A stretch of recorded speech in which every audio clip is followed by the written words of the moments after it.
3 দিন গোসল না করলে কি গোসল ফরজ হয়? নামাজরত অবস্থায় মেয়েদের চুল খোলা থাকবে নাকি বাঁধা থাকবে? মুসলিম ছেলে মেয়েদের লক্ষ্মী ছেলে বা লক্ষ্মী মেয়ে বলা যাবে কিনা? শ্বশুরকে কি আব্বা বলা যাবে? ভাইয়ের সামনে বোনের কতটুকু পর্দা করতে হবে? মায়ের সম্পদ কি মেয়েরা পাবেন? পশু মারা যাওয়ার আগ মুহূর্তে জবাই করলে সেটা খাওয়া যাবে কিনা? কারো যদি আলাদা দাঁত লাগানো থাকে মৃত্যুর পর তা খুলে ফেলতে হবে কিনা? গোসলের পানির ছিটা কারো গায়ে পড়লে কি নাপাক হয়ে যাবে? আল্ট্রাসাউন্ডের মাধ্যমে গর্ভের সন্তান ছেলে না মেয়ে তা জানলে কি গুনাহ হবে? আর বিলম্ব না করে শুরু করি। আপনাদের ইতোমধ্যে যে সমস্ত প্রশ্নগুলো আমাদের কাছে এসে পৌঁছে গেছে সেগুলোর উত্তর দেওয়ার পালা। মিথিলা জান্নাত মিতা আপনি জানতে চেয়েছেন মায়ের সম্পদ কি মেয়েরা পাবেন?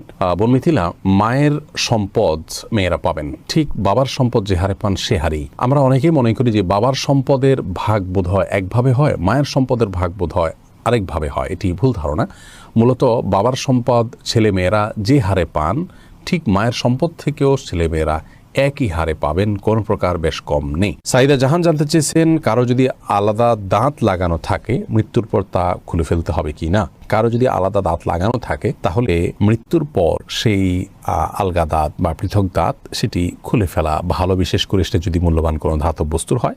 কিন্তু এটি আবশ্যক বা ফরজ ওয়াজিব কোনো বিষয় নয়। বিশেষ করে সাধারণ কোনো নর্মাল যদি কোনো হয় তাহলে সেক্ষেত্রে সেটি খুলে রাখা আবশ্যক নয়। এরপরে আব্দুল্লাহ আপনি প্রশ্ন করেছেন পশু মারা যাওয়ার আগ মুহূর্তে জবাই করলে সেটা খাওয়া যাবে কিনা? উত্তর হলো হ্যাঁ, খাওয়া যাবে। পশু যতক্ষণ পর্যন্ত তার মধ্যে প্রাণ আছে ততক্ষণ পর্যন্ত সেটি জবাই করলে খাওয়া যাবে। কোনো কারণে অ্যাক্সিডেন্ট হলো, পশু এখনো মারা যায়নি কিন্তু কিছুক্ষণ পরে মারা যাবে মনে হচ্ছে, এই মুহূর্তে জবাই করে দিলে সেটি খাওয়া যাবে। শারমিন আখতার আপনি জানতে চেয়েছেন নামাজরত অবস্থায় মেয়েদের চুল খোলা থাকবে নাকি বাঁধা থাকবে? নামাজরত অবস্থায় মেয়েদের চুল খোলাও থাকতে পারে, বাঁধাও থাকতে পারে। তবে খোলা থাকলে সেটি রুকু সিজদা এবং উঠা বসায় যদি ডিস্টার্বের কারণ হয় সেই দৃষ্টিকোণ থেকে খোলা না রেখে বেঁধে রাখা উত্তম এবং ভালো, যেহেতু সলাতে একাগ্রতা নষ্ট হতে পারে এমন কাজ করা উচিত নয়।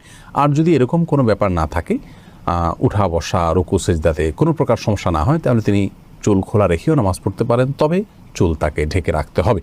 অর্থাৎ বড় কোনো ওড়নার মাধ্যমে এই চুলগুলোকে ঢেকে রাখতে হবে। যিনি রুকুতে সিজদায় উঠা বসায় কোনো অবস্থাতে যেন চুলের কোনো অংশ প্রকাশিত না হয় সেদিকটি খেয়াল রাখতে হবে। আম্বিয়া খাতুন জানতে চেয়েছেন ভাইয়ের সামনে বোনের কতটুকু পর্দা করতে হবে? দেখুন, ভাইয়ের সামনে বোনের পর্দার বিষয়টি হলো একজন নারী অন্য নারীর সাথে যতটুকু খুলতে পারবেন, উন্মুক্ত করতে পারবেন, একজন মেয়ে মানুষ তার ভাইয়ের সামনে ততটুকু পর্দা খুলতে পারবেন, শরীরের সে অংশগুলো তিনি প্রদর্শন করতে পারবেন।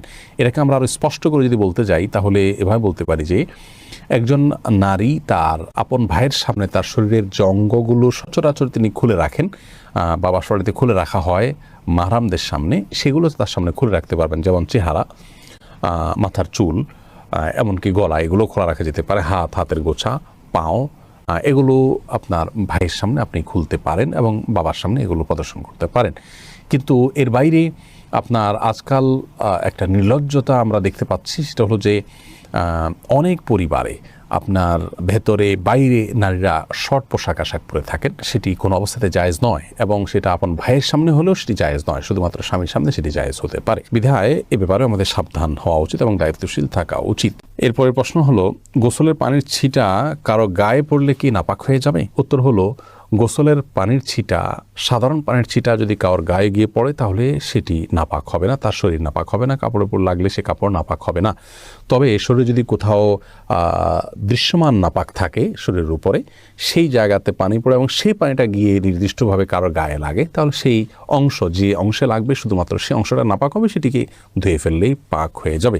আর যদি এরকম দৃশ্যমান কোনো নাপাক না থাকে, জাস্ট তার গোসল ফরজ হয়েছে হয়তো, কিন্তু শরীরের উপরে কোনো দৃশ্যমান নাপাক নাই, তাহলে শরীরের উপরে যে পানি ব্যবহার করা হবে সেটা ছিটা গিয়ে অন্য কারো কাপড় পড়লে সেটি নাপাক হবে না। কারণ নাপাক দূর করার জন্য আমরা উজু করি, গোসল করে থাকি, এই ব্যবহৃত পানি নাপাক হয়ে যায় না যদি সেখানে দৃশ্যমান নাপাক না থাকে। এরপর জেন্টেলম্যান আইডি থেকে আপনি জানতে চেয়েছেন মুসলিম ছেলে মেয়েদের লক্ষ্মী ছেলে বা লক্ষ্মী মেয়ে বলা যাবে কি না? না ভাই, এভাবে বলা উচিত নয়।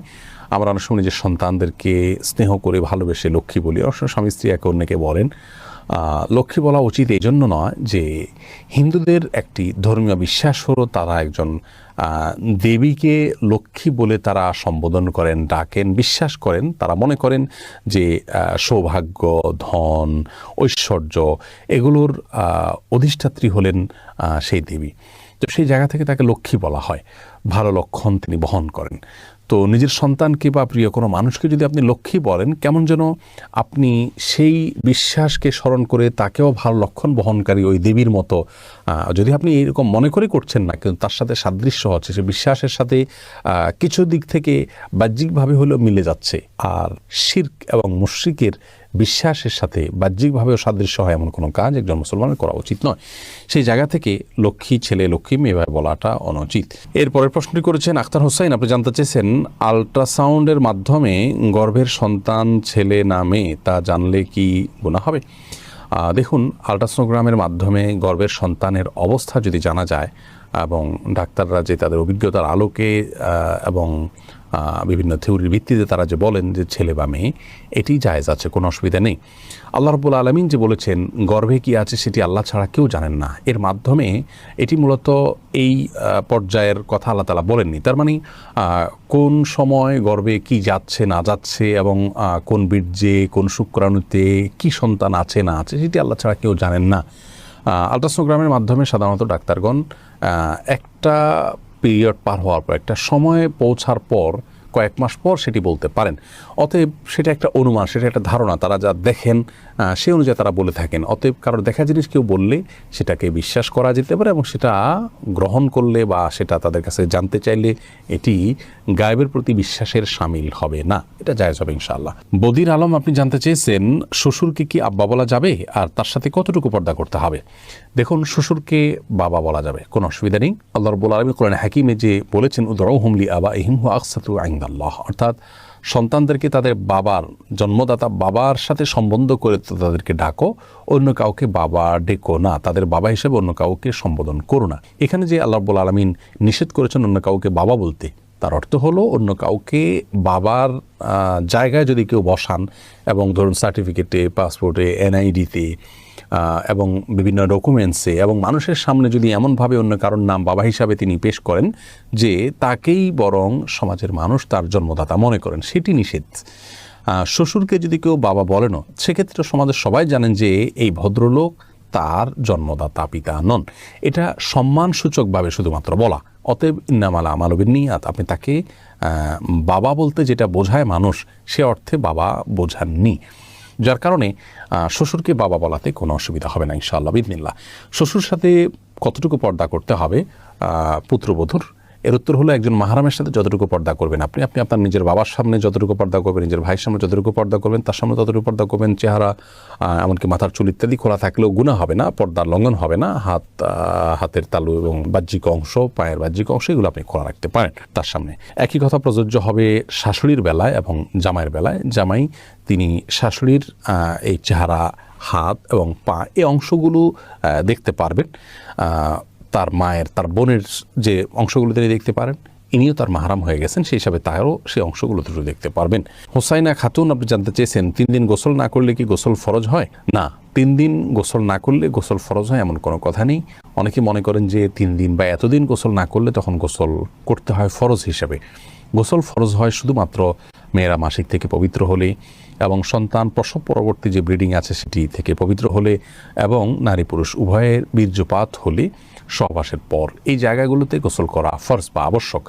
এছাড়া এতদিন গোসল না করলে গোসল আবশ্যক হবে এমন কোনো কথা নেই। কেউ গোসল করা ছাড়া 5 দিন, 7 দিন, 10 দিনও যদি থাকেন তারপরেও গোসল ফরজ হয় না। তবে হ্যাঁ, এরকম দীর্ঘ সময় গোসল না করে থাকা এটা অনুচিত, কারণ পরিচ্ছন্নতা এটা ঈমানের অংশ, এটা নেকামলের অংশ।